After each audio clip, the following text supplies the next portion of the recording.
precision, The Blues are on a rampage. and a ruthless war. Digicel TV, home of Rugby League. Dial *515# to subscribe.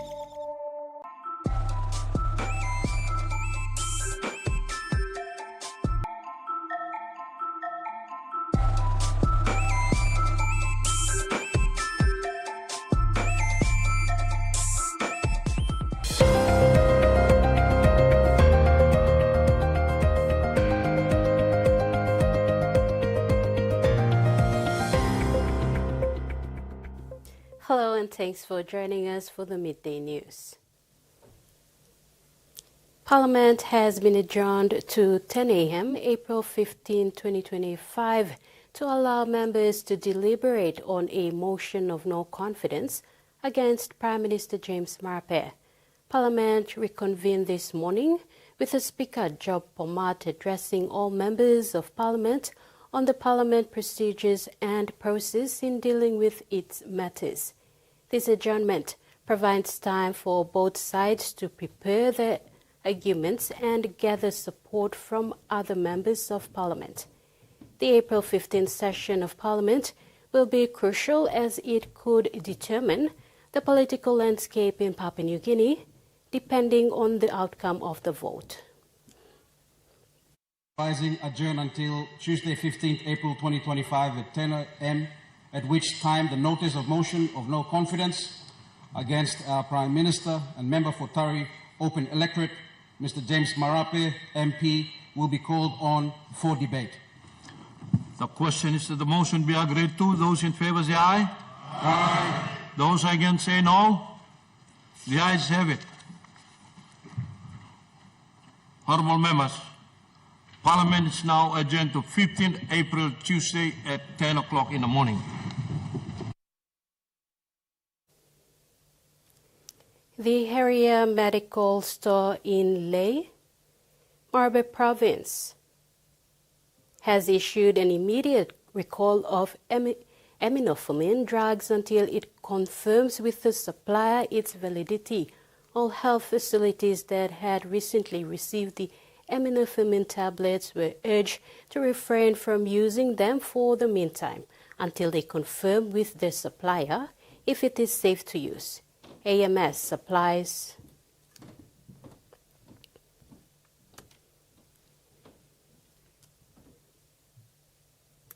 Minister for Civil Aviation Wake Goi has clarified the reappointment of Dominic Kaumoy as the Managing Director and Chief Executive Officer of the National Airport Corporation, or NAC. In a press conference yesterday afternoon, Minister Goi emphasized that Kaumoy's reappointment was made in recognition of his valuable contribution to the organization and the aviation sector in Papua New Guinea. Minister for Civil Aviation Wake Goi has clarified that the earlier appointment of Rex Kiponge as head of the National Airports Corporation was incomplete and thus revoked. He subsequently reappointed the incumbent Dominic Kaumu to continue for another 3 months. Goi noted Kaumu's experience and leadership in NAC and how instrumental he has been in navigating challenges within the civil aviation industry when reappointing him. I'm pleased to announce that Mr. Dominic Kaumu has been reappointed as the acting Managing Director for a period of 3 months. Effective today, 7th April 2025, as Pegasettle number G381. He explained that he had to quickly resign the decision to appoint Kiponge after learning of some sensitive information related to his work with NAC in the past.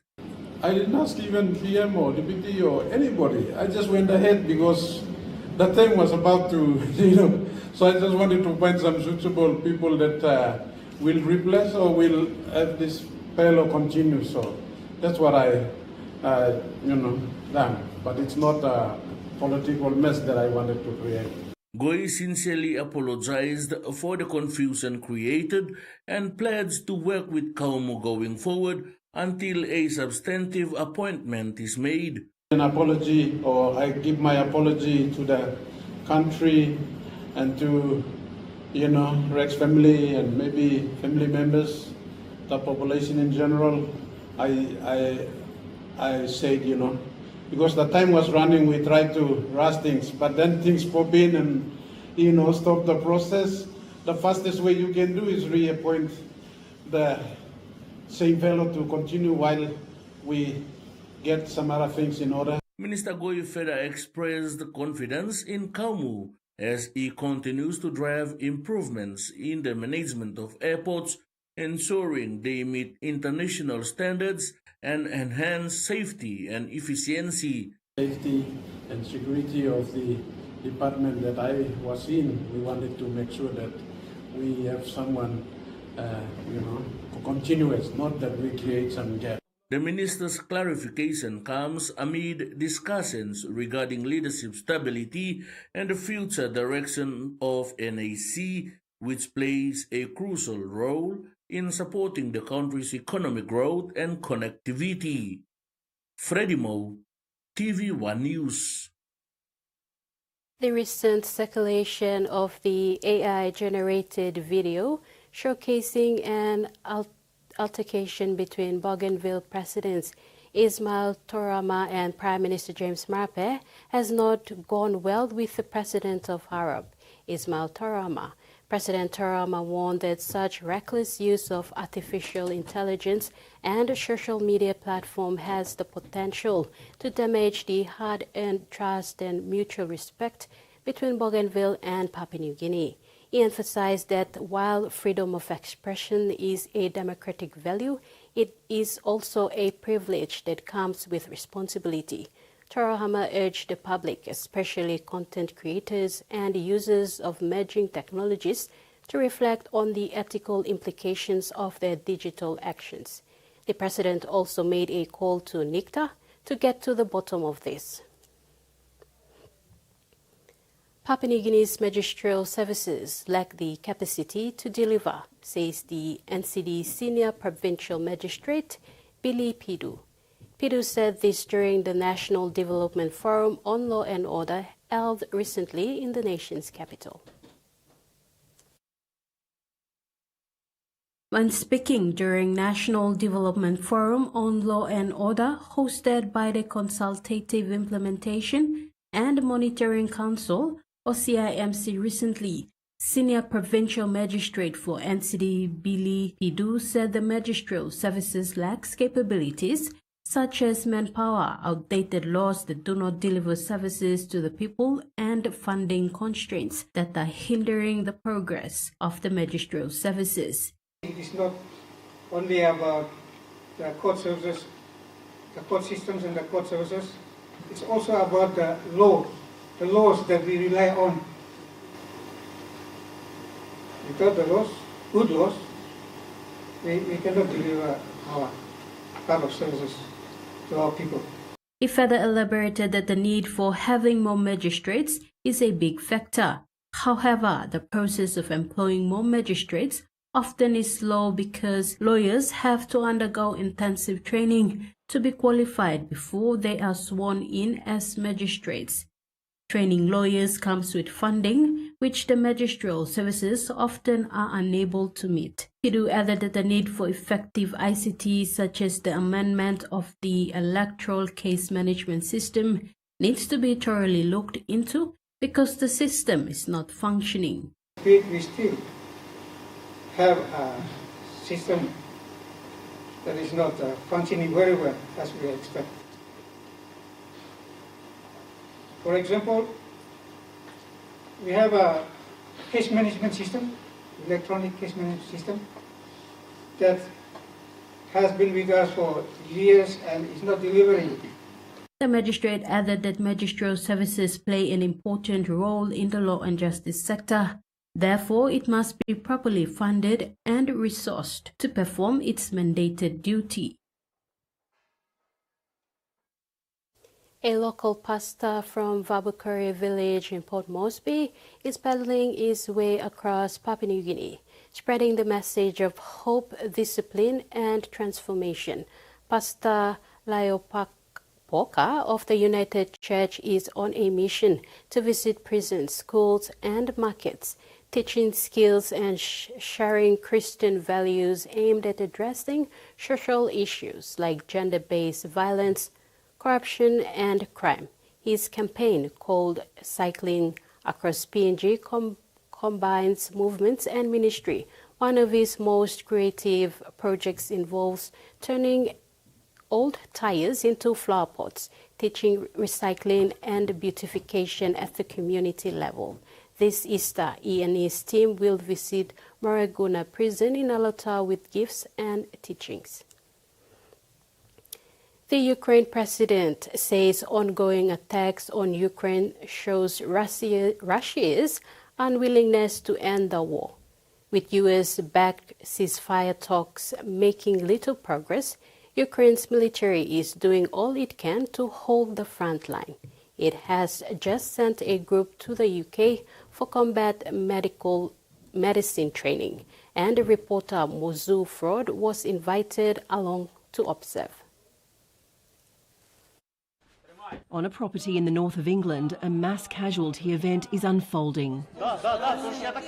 It would be a confronting scene if it was real, but this is a military training exercise. Members of the Ukrainian Armed Forces have come to the UK for 6 weeks of battlefield medicine training. We've been asked not to identify them for their safety. Ultimately, it's all about saving lives and giving the surgeon a live casualty, but also that they can actually share their skills with other Ukrainians and then it can be passed on. When Russia launched its full-scale invasion of Ukraine 3 years ago, this trainee we'll call Anna was just a student. Now she evacuates injured soldiers from the front line. This job makes your adrenaline jump and you must forget about your own emotions. The most important thing is to save lives. As diplomats keep pushing for a ceasefire, training programs such as this will continue. The soldiers here are sceptical a ceasefire would ever hold, so they want these skills to take back to the front line.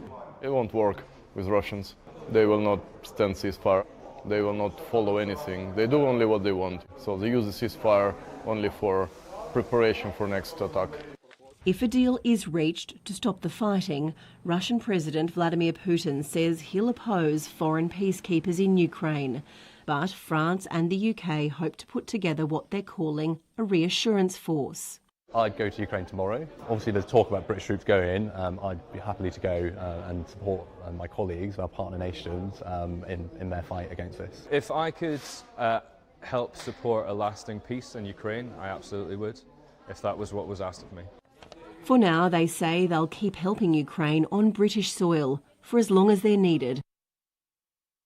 The state government is pleading with doctors to call off a 3-day strike starting tomorrow, saying the industrial action will put patients at risk. It says emergency rooms will be affected and that hundreds of surgeries will have to be cancelled, but the union's not giving in.